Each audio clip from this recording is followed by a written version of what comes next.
It is I again. So basically, I just came back from therapy, and it was once again very productive. And we already had stuff to talk about next week.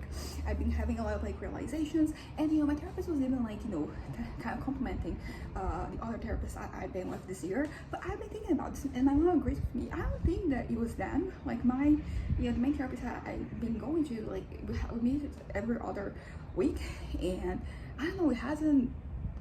It's been it's usually like the same. I mean, to be fair, I've been like really bad, mentally when I've gone there, so it wasn't particularly productive. And I do have a session with her this Wednesday. I think this might be, one of the most productive ones I have, because there's been a couple of moments, like I can literally think of two moments where I was like, okay, I developed myself here. There's something kind of like going on here.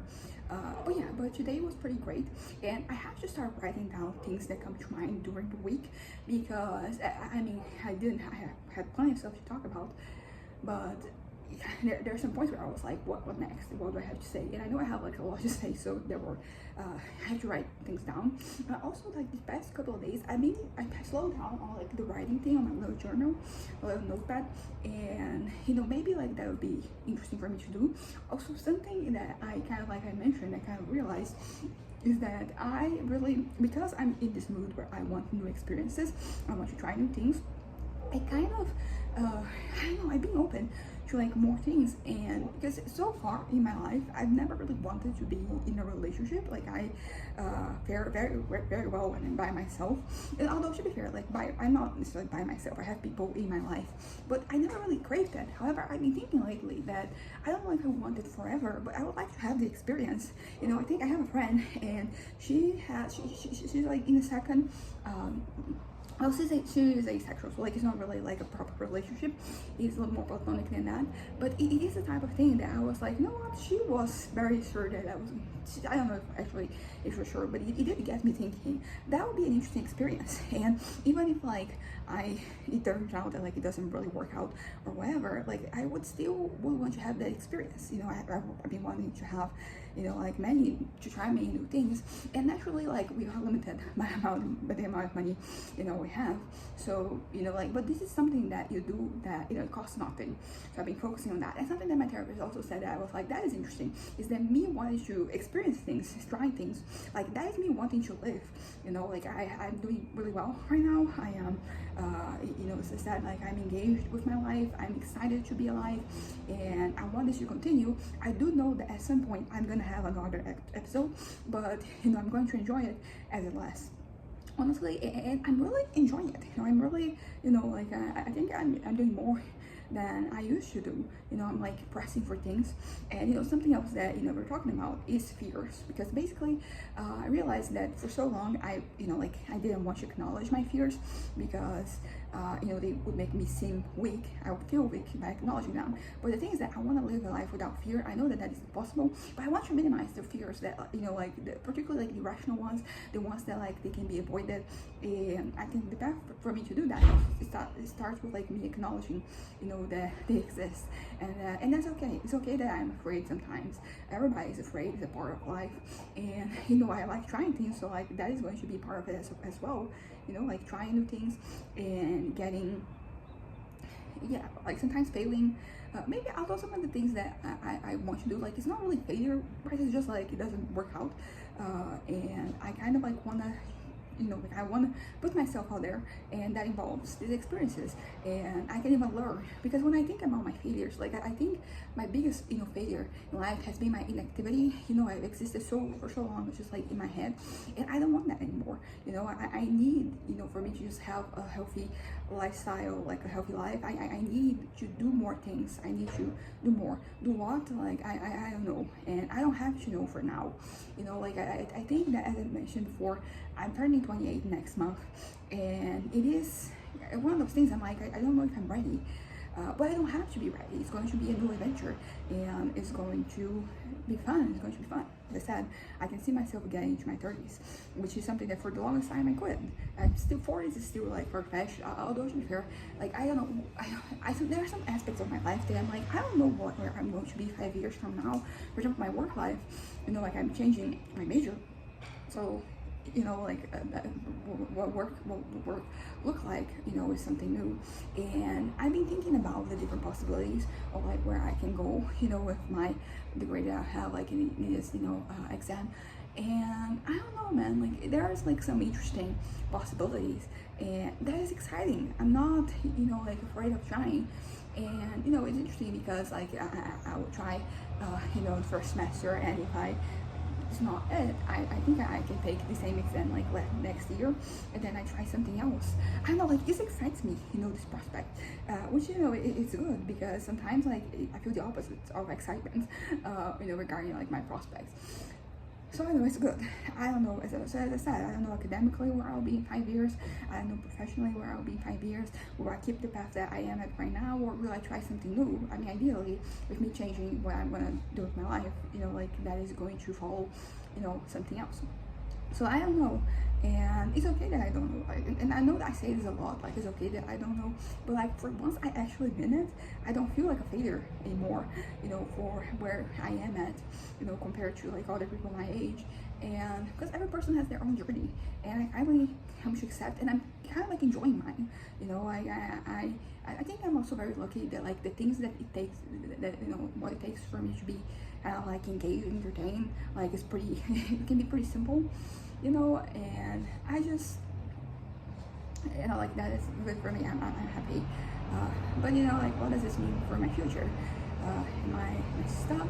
And I don't feel stuck, you know. I feel free, and you know, maybe like all these positive feelings, they kind of like starting to indicate that I'm getting a little manic, but so far so good, you know. So far I'm not really, I haven't had, you know, like, you know, behaviors, like risky behaviors that I've had in the past that, you know, like they led to me not, you know, like do well, and that's not, you know, regarding, but back to, you know, the thing I was talking about, you know, my fears and just facing them. You know, I think a big one that for the longest time I didn't want to acknowledge was my fear of rejection, because it made me feel weak to kind of like, you know, care.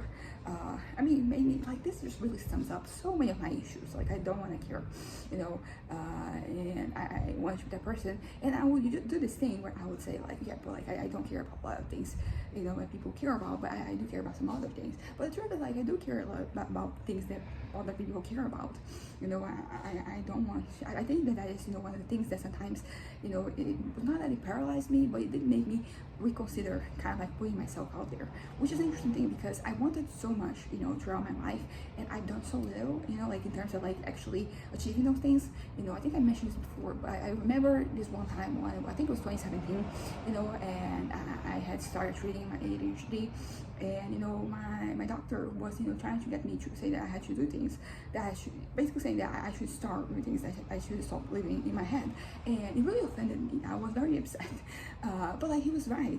I had all these dreams and aspirations, but I wasn't really doing much. You know, I was kind of like postponing it to like when my life circumstances changed, and you know, what I have to do now is like, no, wait. You know, I don't want to wait for those.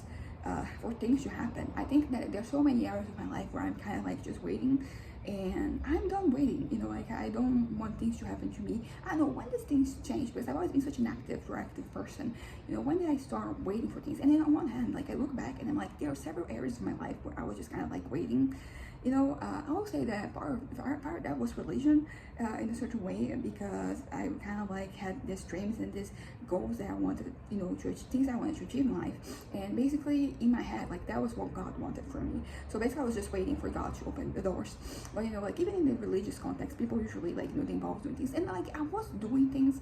It's not like I was completely, you know, but that's the thing, because I feel like my academic life and my work life, they sometimes they intertwine. So I was doing stuff in terms of like my academic life, but you know, work wise, you know, and when I say work, I'm also encompassing like my objectives at that point in time, my dreams and my ambitions. And I wasn't doing much, because I was like, this one has to happen first, so then, you know, I can focus on this.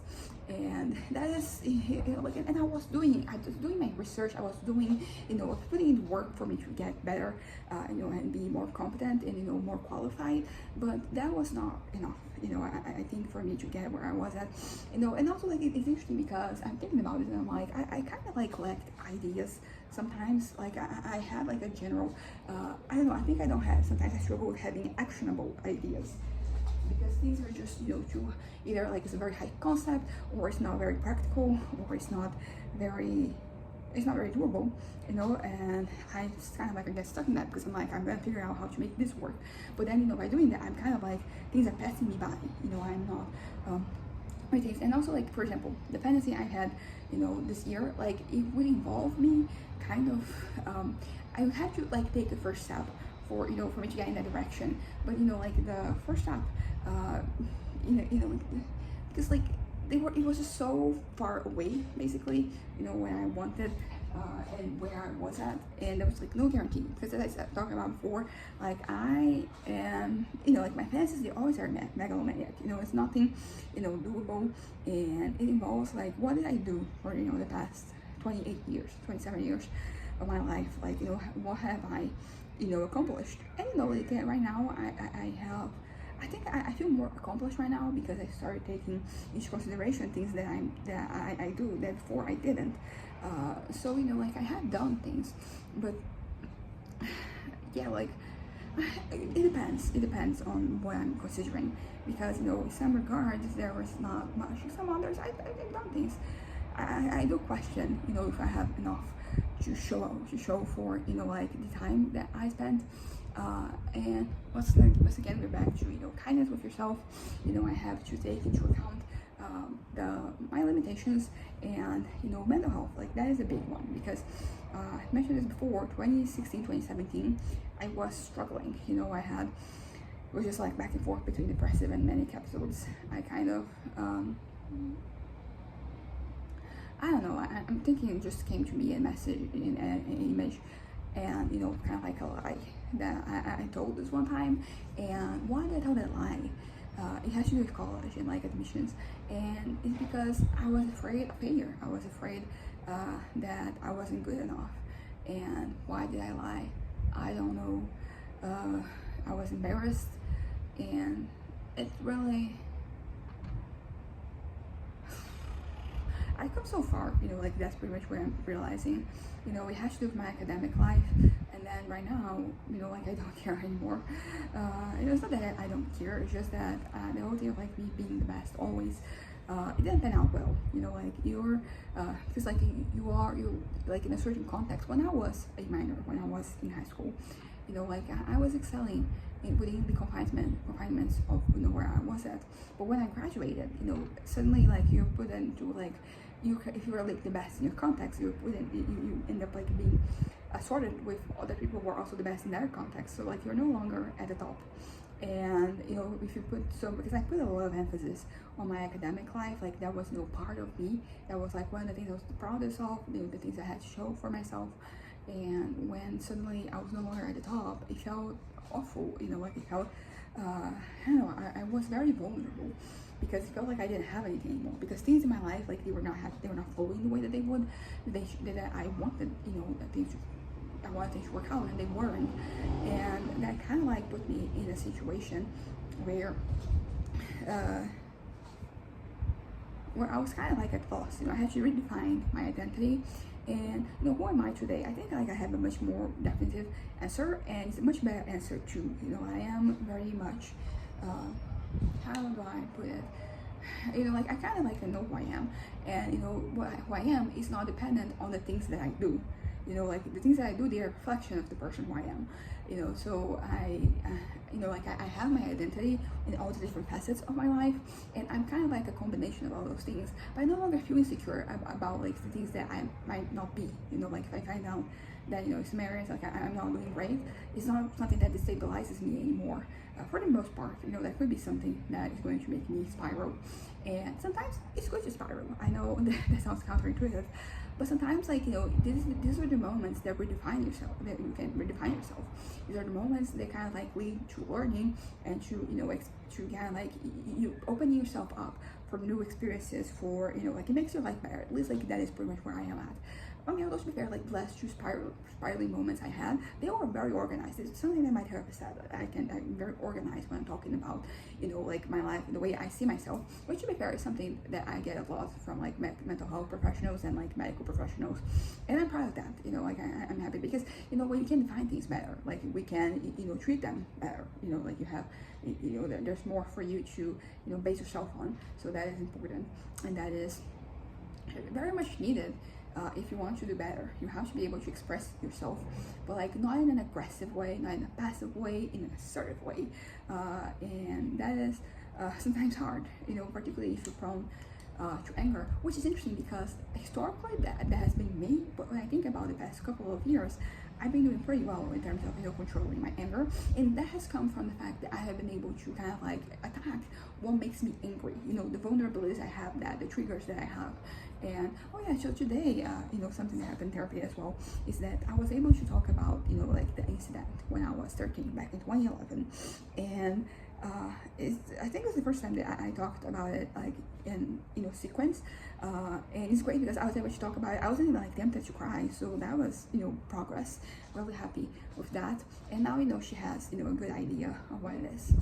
And I don't know, something else that we were talking about, because I already mentioned in the video this week, but is that after the incident, I kind of like got kind of sloppy with my appearance, and my therapist was saying that this is something she had already observed from like the other time that we were having our sessions, and but she couldn't say it.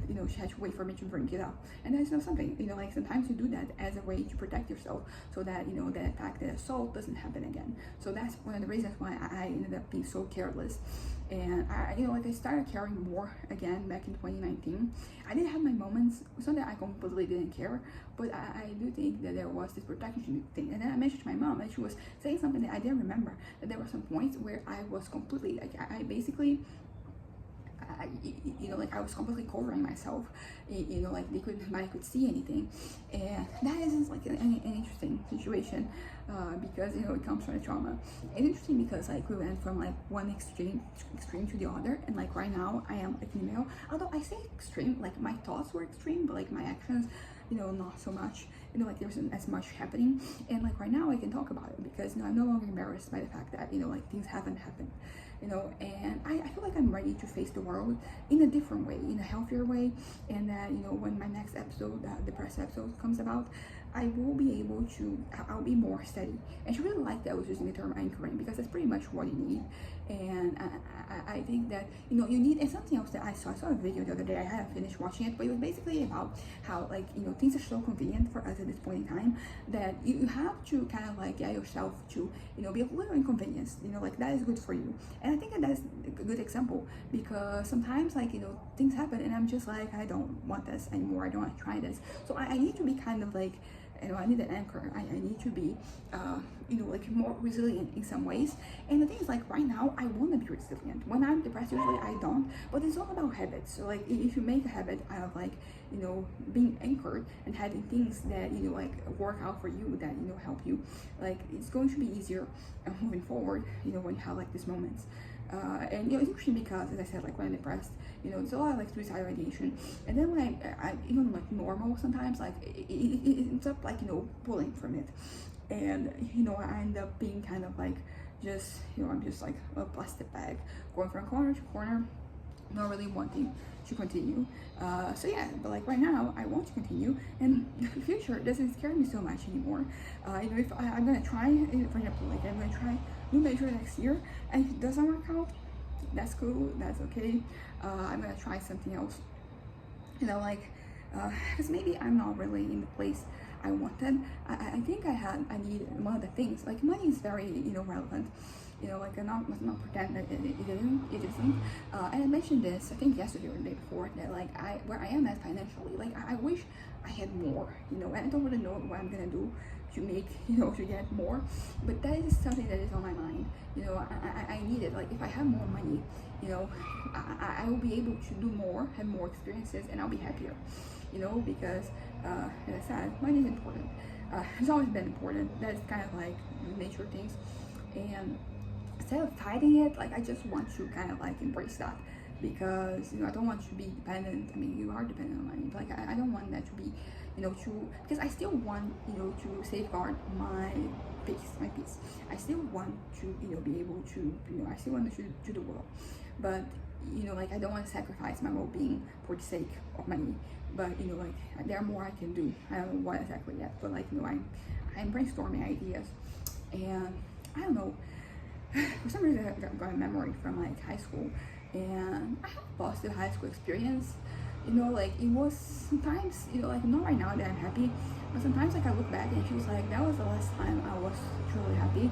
But like not really. It wasn't so much that I was happy, it's just that things were working out for me.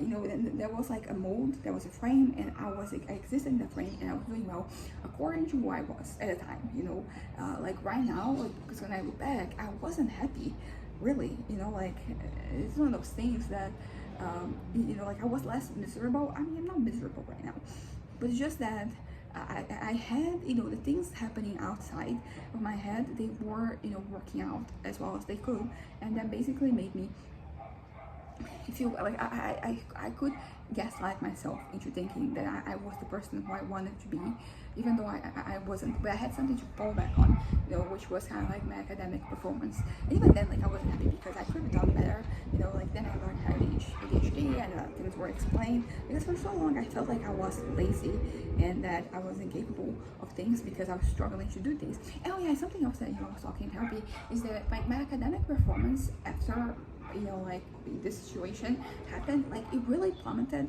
Like I still was able to, you know, graduate with like good grades, but you know, like I was struggling. You know, I mentioned that I was talking about the incident with her, and something that, you know, like was very clear is that basically, because, you know, like I was in this church camp, this Bible camp, and then, you know, the situation happened there, and then when I came back, I had a lot of assignments to do. I couldn't get any of them done.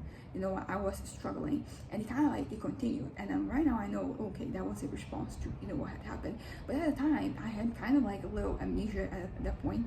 My brain kind of like shut down like the situation, and it wasn't too much later that I started to, you know, get back my memories. So yeah, like that kind of like continued. Thankfully, when I got into high school, like it was kind of like a bit of a reset for me. You know, like I was in a new environment, and it was kind of like I was starting fresh because I was in the same school for 7th grade and 8th grade. So basically, one thing, you know, jumped to the other. So it was kind of like a continuation of things. Like it didn't feel like a reset the next year, and I don't really know. I don't know what to do. You know, sometimes I'm kind of lost. Thankfully, like the situation is no longer as traumatic for me as it used to be. You know, there should be, I just have so many triggers, and all they came back to, you know, like that. So like right now I'm much freer. There are still things that like affect me, but you know, like I'm doing well. You know, I'm doing well. So yeah, I think that's it for today. So bye.